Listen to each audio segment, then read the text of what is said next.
Harambee! Neno hili si hivyo. Mambo ni matatu. Ladies and gentlemen, good evening and welcome back to our channel once again. And allow me to begin this video by asking you guys a very simple question.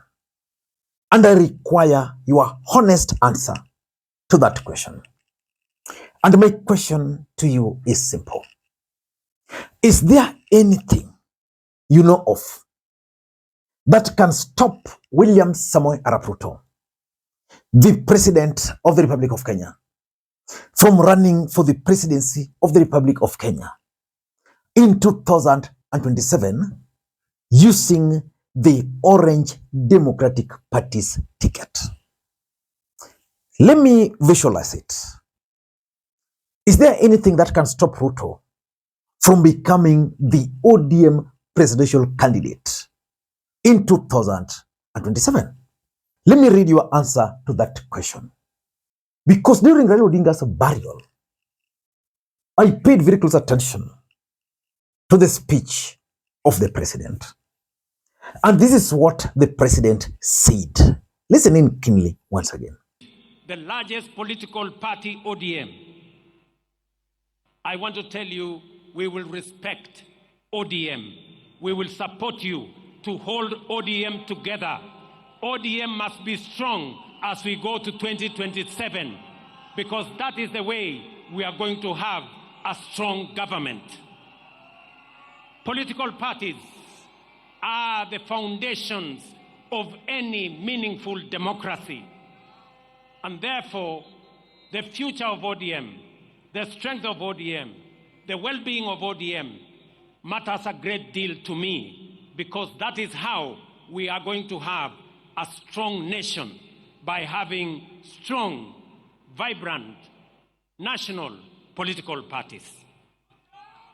Kwa hivyo wana ODM, ile kitu mimi nataka niwahakikishie, kwa mapenzi ya Mungu, ODM will either form the next government or be part of the next government. Ile kitu siwezi kukubali. Ile kitu kwa heshima ya huyu shujaa wetu, ile kitu siwezi kukubali, na nitafanya juu chini, Mungu anisaidie. Ni wale ambao wanataka kung'oa chama ya ODM na kwenda kuchezea karata ya upinzani kule nje. Hiyo haitawezekana.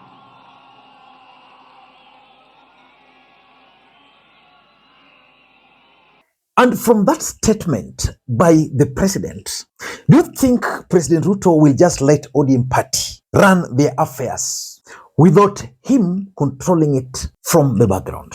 And it's not the first time the president is making similar statements. During the burial of the late George Oduor, William Ruto made it very, very clear to Edwin Sifuna that he is one of the founding members of ODM party. Wakati unaongea mambo yangu Sifuna, ujue mimi ndio mwanzilishi wa ODM. So naenda polepole kidogo. Yes. Sisi ndio tulianza hii kitu. Ama namna gani? For me, I want to be honest with you. I don't want to rule out the possibility that William Ruto can actually return to ODM party and run on ODM ticket in 2027. Because one thing is very clear, that UDA as a political party is dead.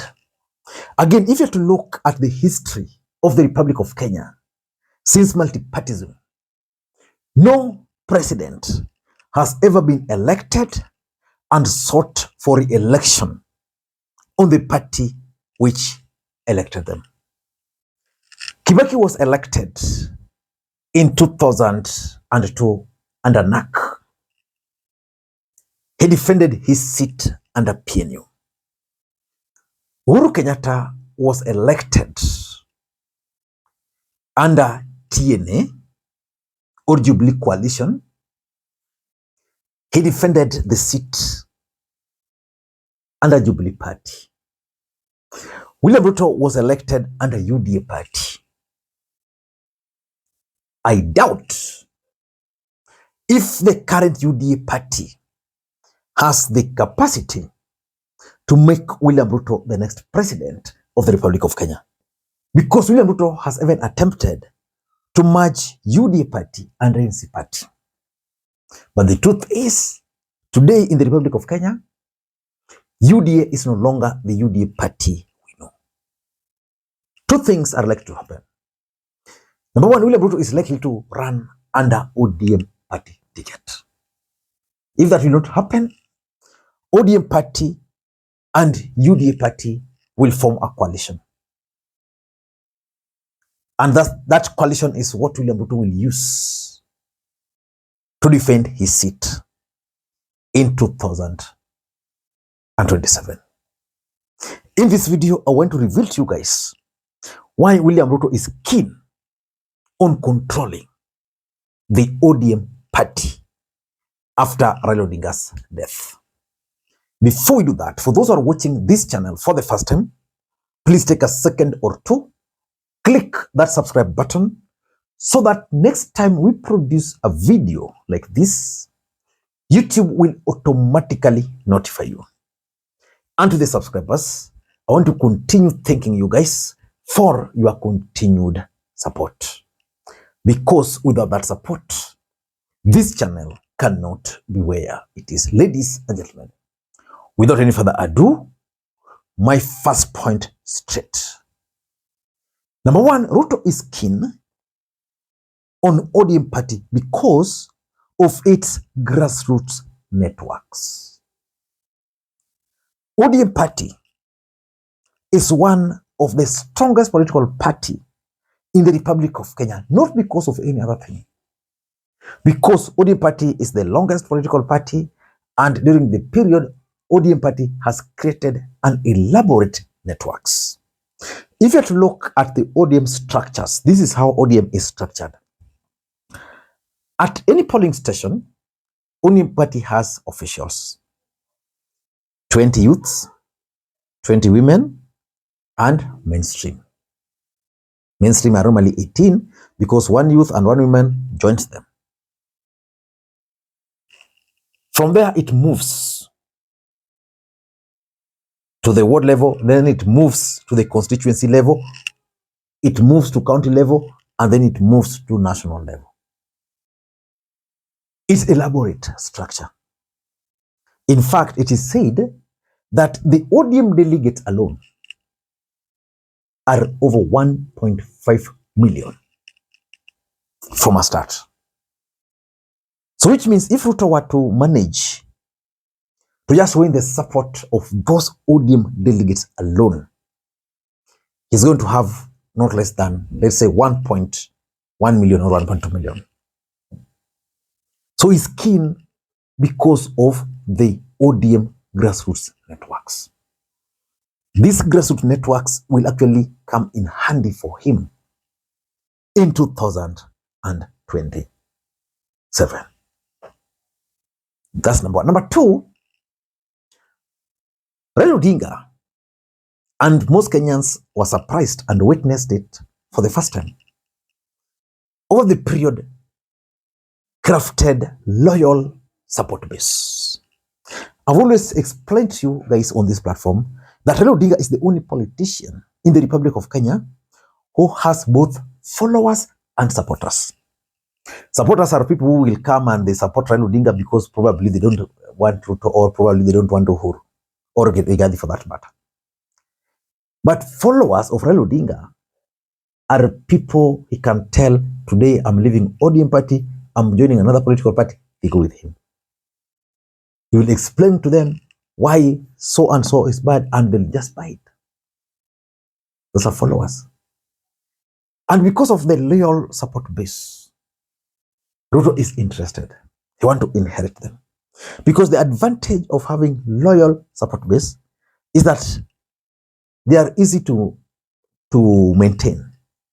You don't need to bribe loyal supporters.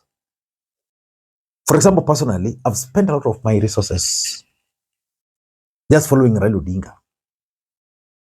I remember sometimes leaving Kisumu here to go to a rally in Machakos. You know how hectic it is to travel by road. Then you reach Nairobi, then you connect with your people.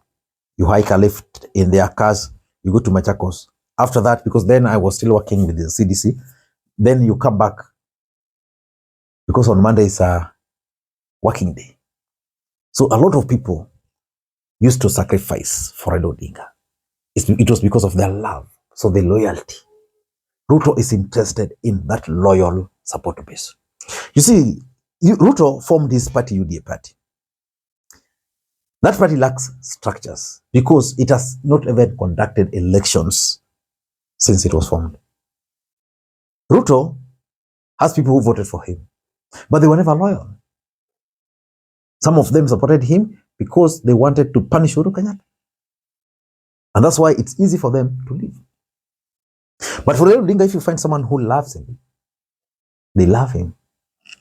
So Ruto is interested in that loyal support base. Number 3 is the Mount Kenya equation for William Ruto.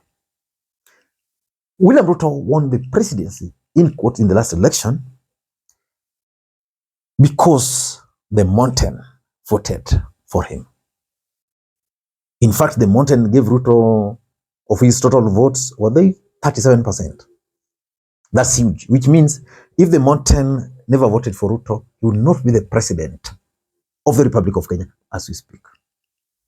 These people, the mountain, have left William Ruto. So which means William Ruto must inherit a base. And that base can only be found in ODM. Because ODM party is a national party. If he can inherit ODM and the structures across the country, he will be able to deal with Mount Kenya. The only problem is that in ODM party, after the death of Raila Odinga, I'm foreseeing a situation where we are going to have people allied to Uburu, people allied to Sifuna, we are likely to see people allied to Orengo, and maybe other groups there. But the truth is, Mount Kenya politics. And number 4 is game of numbers. Politics is a game of numbers, whether real or perceived. The departure of Mount Kenya from William Ruto's camp has really affected him. If you are to take your pen and a paper and calculate the number of MPs who've gone with Rigathi Gachagua and those who will join him, because most of them will not get re-elected, even the other ones from UDA party or ODM. So the truth is, as we speak, Ruto has lost a huge chunk of his MPs, senators, and governors from the mountain. 2027 is going to be tricky because he can also be impeached because Rigathi is working on numbers. So which means Ruto must also work on numbers. So that if he wins, he'll have majority.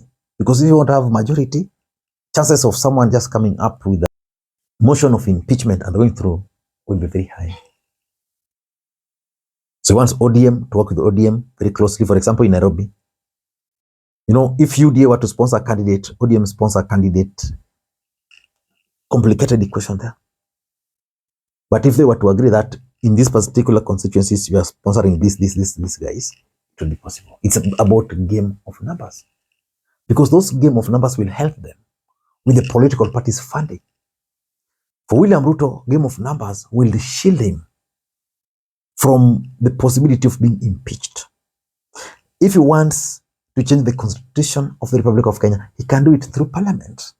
He can only do it if he has the numbers. That is what he's working on here. If someone wants to impeach him, which group of people can he run to? ODM party. And lastly, in my view, I think it's about the 2027 politics.